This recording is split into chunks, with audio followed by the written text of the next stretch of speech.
Assalamualaikum warahmatullahi wabarakatuh.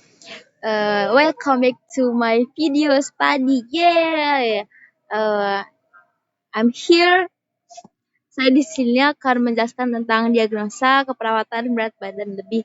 Tapi sebelumnya perkenalkan, nama saya Cici Agustin dengan NIM 88012100029 dari tingkat 2B D3 Keperawatan Universitas Sultan Ageng Tirtayasa. Nah, tadi kan saya sudah tahu, saya di sini akan menjelaskan tentang diagnosa keperawatan berat badan lebih berbeda dengan obesitas.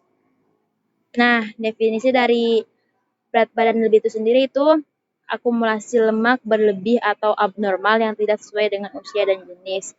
Sama dengan obesitas, namun obesitas itu overweight. Kemudian penyebabnya yaitu yang pertama kurang aktivitas fisik harian, kemudian kelebihan konsumsi gula, kemudian gangguan kebiasaan makan, kemudian gangguan persepsi makan, kemudian kelebihan konsumsi alkohol, yang keenam penggunaan energi kurang dari asupan, kemudian juga sering mengemil, sering memakan makanan berminyak atau berlemak, itu contohnya seperti gorengan. Nah, itu salah satu contoh makanan yang berminyak dan juga berlemak. Kemudian juga faktor keturunan, kemudian penggunaan makanan formula atau makanan campuran, kemudian asupan kalsium rendah, kemudian juga berat badan bertambah cepat, kemudian makanan padat sebagai sumber makanan utama pada usia. Nah, ada yang namanya gejala dan tanda mayor. Nah, di sini kan gejala dan tanda mayornya itu ada data subjektif dan juga objektif. Nah, subjektifnya itu sendiri tidak tersedia, namun objektifnya itu IMT lebih besar 25 kg pada dewasa atau berat dan panjang badan lebih dari persentil 95 pada anak kurang 20 tahun atau IMT pada persentil ke 85 sampai 95 pada anak 2 sampai 18 tahun. Nah, di sini juga ada gejala dan tanda minornya. Di mana ada mayor pasti ada minor.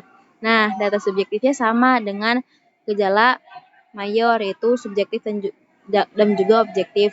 Sama juga data subjektifnya itu tidak tersedia, namun data objektifnya tidak terlipatan kulit terisap lebih 25 mm.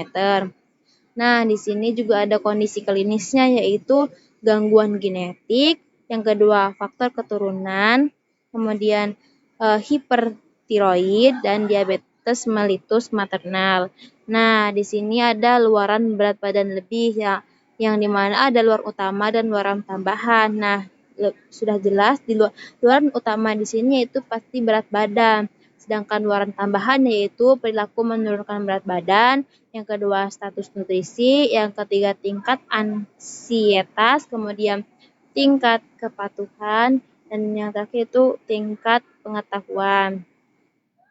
Nah, di sini ada intervensinya, di mana juga intervensi itu ada utama dan juga intervensi pendukung. Nah, intervensi utama di sini itu yang pertama ada konseling nutrisi, yang kedua manajemen berat badan, yang ketiga promosi latihan fisik.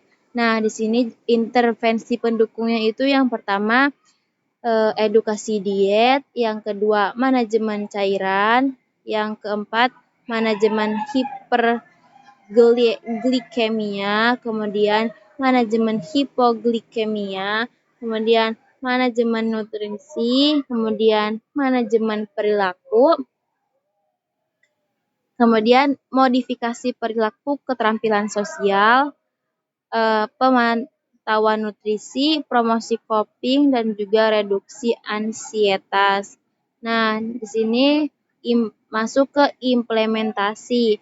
Nah, implementasi dari berat badan lebih itu sendiri itu yang pertama ada memonitor tanda-tanda vital, kemudian juga memberikan terapi, membantu pasien untuk mencoba menelan makanan, kemudian mengajarkan pasien untuk beraktivitas secara bertahap, kemudian juga menganjurkan pasien untuk posisi yang lebih nyaman, atau misalnya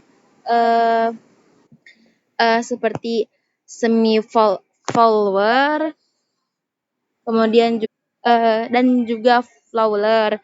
Nah, yang kemudian memasang NGT pada pasien, berkolaborasi dengan tim medis lain, kemudian melakukan pemeriksaan laboratorium. Mungkin itu saja yang dapat saya jelaskan di sini. Terima kasih. Kurang lebihnya mohon maaf. Wassalamualaikum warahmatullahi wabarakatuh.